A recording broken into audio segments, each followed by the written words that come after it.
Hello everyone. So today we are going to learn about the process called the phagocytosis. It is a part of immunology. It is very basic and easy.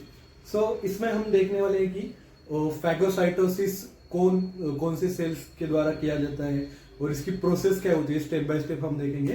तो बहुत ही आसान topic है. अगर simple language में आपको समझाना हो तो phagocytosis means the engulfing of a bacteria or any kind of a foreign material pathogen by a phagocytic cell. So हमारी बॉडी में इम्यूनिटी होती है. इम्यूनिटी की दो टाइप हमने देखे, इनेट इम्यूनिटी और एडेप्टिव इम्यूनिटी. सो ये इनेट इम्यूनिटी का एक टाइप है. तो इनेट इम्यूनिटी में क्या होता है कि फर्स्ट लाइन ऑफ डिफेंस होता है. उसमें हमारी स्किन आती है, म्यूकस मेम्ब्रेन आती है, जो कि किसी भी फॉरेन पार्टिकल को या किसी भी पैथोजन को, जो बैक्टीरिया कोई भी ऑर्गेनिज्म है, जो एंटर करने से रोकता है.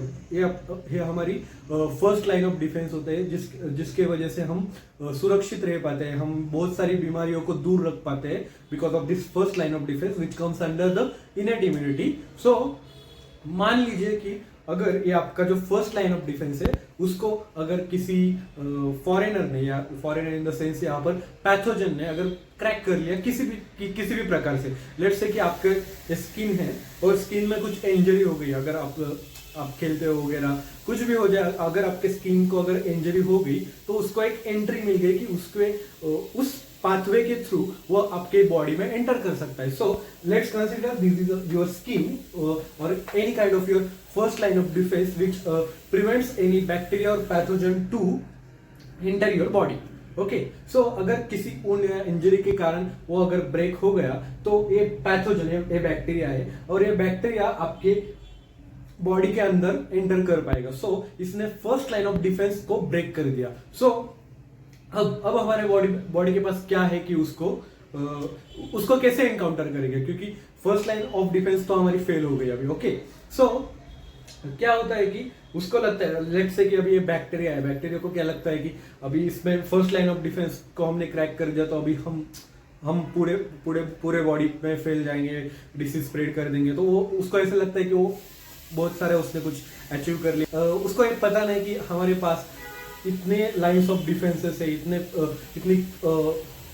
इतनी सुलझी हुई हमारी एक इम्यूनिटी सिस्टम है ह्यूमंस की, कि उसको एक बार में तो छोड़ेंगे नहीं.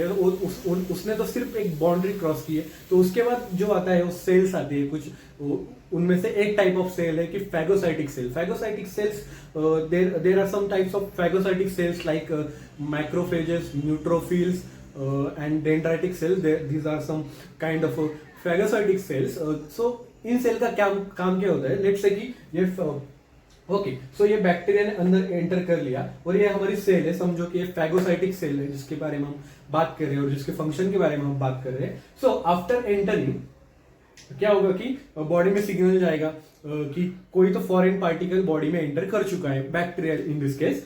सो ये सेल क्या करेगी? The first step is cell will recognise the pathogen. तो अब पैथोजन रिकॉग्नाइज कैसे होगा? तो हर कोई जो फॉरेन पार्टिकल होता है, बैक्टीरिया होता है, तो हर एक की कोई ना कोई कैरेक्टरिस्टिक्स होते हैं. उसको हम मतलब वो एंटर करने से पता चल जाता है उसके पास कोई, लेट्स से कि अगर ग्राम पॉजिटिव बैक्टीरिया है तो उसके पास पेप्टिडोग्लाइकिन की लेयर होगी. अगर ग्राम नेगेटिव होगा तो उसके पास होगी लिपोपॉलीसेकेराइड की लेयर. मतलब हर एक बैक्टीरिया की कोई ना कोई पहचान होता है, जो जिसके द्वारा ये जो फैगोसाइटिक सेल है वो रिकॉग्नाइज करती है कि हमारी बॉडी रिकॉग्नाइज करती है कि कोई तो फॉरेन पार्टिकल हमारे बॉडी में एंटर किया है. तो उसके जब इसको पता चल जाता है तो वो क्या करते हैं कि इसको कहते हैं ये जो हमारी सेल है, इसमें ये न्यूक्लियस है. बाकी सब मैंने ड्रॉ नहीं किया, बहुत सी चीजें होती है सेल में, लेकिन जो इंपॉर्टेंट है वो मैंने ड्रॉ किया है. और ये लाइसोसोम होते हैं.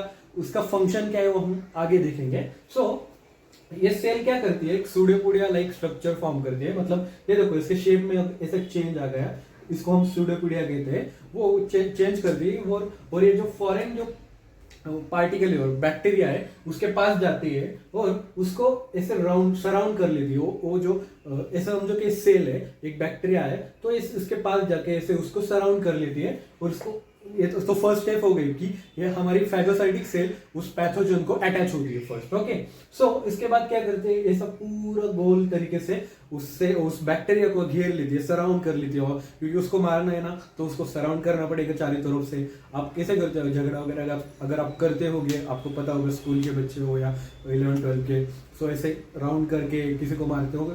अगर ऐसा मत करो, लेकिन होता है मोस्टली गाँव में वगैरह, अगर आप पढ़ते हो तो ये झगड़ा वगैरह होते रहता है, तो कंसीडर करो यहाँ पे। तो ये क्या करती है, फैगोसाइटिक सेल वो चारों तरफ से उसको राउंड बना लेती है, वो बैक्टीरिया को कवर कर लेती है, क्योंकि उसको किल करना है। सो उसको ऐसे राउंड करने के बाद उसको इंगल्फ कर लेती है। इंगल्फ कर लेते मतलब अपने आसान भाषा में ईट कर लेती है या खा लेती है, मतलब ओके। सो ये इसको इसके अंदर ले लेती है। सो अब अभी क्या कंडीशन है कि एंगल्फिंग हो गया है, जो बैक्टीरिया है वो इस अपने फैगोसाइटिक सेल में, जो भी है माइक्रोफेज रहेगा या न्यूट्रोफिल रहेगा, कोई भी फैगोसाइटिक सेल उसके अंदर एंटर कर गया। ओके, तो ये जो स्ट्रक्चर फॉर्म होगा, इसको जब बैक्टीरिया अपने फैगोसाइटिक सेल में एंटर करेगा और जो स्ट्रक्चर फॉर्म करेगा, ऐसे गोल स्ट्रक्चर के अंदर एक बैक्टीरिया है, उसको हम फैगोसोम कहेंगे। ओके, सो अभी इस स्टेज पे क्या कहे, न्यूक्लियस है, ये फैगोसोम फॉर्म हो गया है और इसमें लाइसोसोम भी है। मैंने इसमें इधर बताया था कि ये लाइसोसोम का रोल मैं आगे बताऊंगा। सो ये लाइसोसोम क्या होता है, इसके पास anti bacterial anti microbial properties होती है, मतलब जो बैक्टीरिया या किसी भी फॉरेन पार्टिकल को किल करने में मदद करती है। सो ये लाइसोसोम और ये जो फैगोसोम है, जो अभी अभी बना है, वो फ्यूज हो जाता है, तो एक दूसरे के साथ फ्यूज हो जाता है, या लाइसोसोम इसको अटैच करता है और दोनों मिला के, लाइसोसोम और फैगोसोम मिला के एक स्ट्रक्चर फॉर्म होता है, उसको हम कहते हैं फैगोलाइसोसोम। तो अभी ये फैगोलाइसोसोम का स्ट्रक्चर बन गया, इसके अंदर क्या है, बैक्टीरिया जिसको हमें मारना है। तो मतलब हमने पहले तो सेल के अंदर ले लिया और लेट्स से कि और कुछ दोस्तों को बोला जाए उसको मारने के लिए, मतलब ऐसे कंसीडर करो। तो ये जो लाइसोसोम है हमारा दोस्त है, उसके पास हमसे ज्यादा पावर है, वो किल करेगा अभी ये बैक्टीरिया को। सो ये ऐसा स्ट्रक्चर फॉर्म हो गया, उसको हम कहेंगे फैगोलाइसोसोम। ओके, तो ये फैगोलाइसोसोम के पास प्रॉपर्टी किल करने की या डाइजेस्ट करने की, जो भी बैक्टीरिया पैथोजन है, तो फिर वो उसका काम करेगा। उसके बाद ये जो बैक्टीरिया है वो फाइनली किल हो जाएगा, उसके जो मटेरियल है वो डाइजेस्ट हो जाएगी, और जो कुछ भी बचा हुआ मटेरियल है सेल डिब्री से और एनीथिंग ऑफ द बैक्टीरिया, वो हम लास्ट में, अभी उसका काम हो गया, उसको जो मारना तो उसको मार लिया, उसको हम बाहर सेल से निकाल देंगे। तो ये this whole process is called as phagocytosis. So बहुत ही सिंपल है, इतना ही ध्यान रखो कि फैगोसाइटोसिस नाम से ही आपको याद रखो कि it is the engulfing of a foreign particle या पैथोजन। मतलब इतना याद रखो कि वो खा लेता है बैक्टीरिया को। सेल होती है, ये बैक्टीरिया होता है, वो सेल बैक्टीरिया को अंदर से खींच लेता है। उसके बाद एक लाइसोसोम आता है, लाइसोसोम और फैगोसोम मिलके एक स्ट्रक्चर फॉर्म करते हैं, उसको हम कहते हैं फैगोलाइसोसोम। और वो लाइसोसोम के पास प्रॉपर्टी होती है anti bacterial anti microbial property होती है। सो उसके द्वारा वो किल किया जाता है वो बैक्टीरिया, और ये किल करने के बाद जो कुछ भी बचा मटेरियल उसको बाहर निकल देता है। सो जो हमारा फॉरेन पार्टिकल था, जो first line of defence crack करके अंदर आया था, उसको हमने फैगोसाइटोसिस प्रोसेस के द्वारा उसको किल कर दिया और हमारे बॉडी को डिसीज होने से बचा दिया। So this is our basic defence mechanism of our body. It comes under the innate immunity. Okay, so that's all about the phagocytosis. I hope that you have learned whatever I have said. So thank you for watching my lecture. You can like, share and subscribe my channel. Thank you.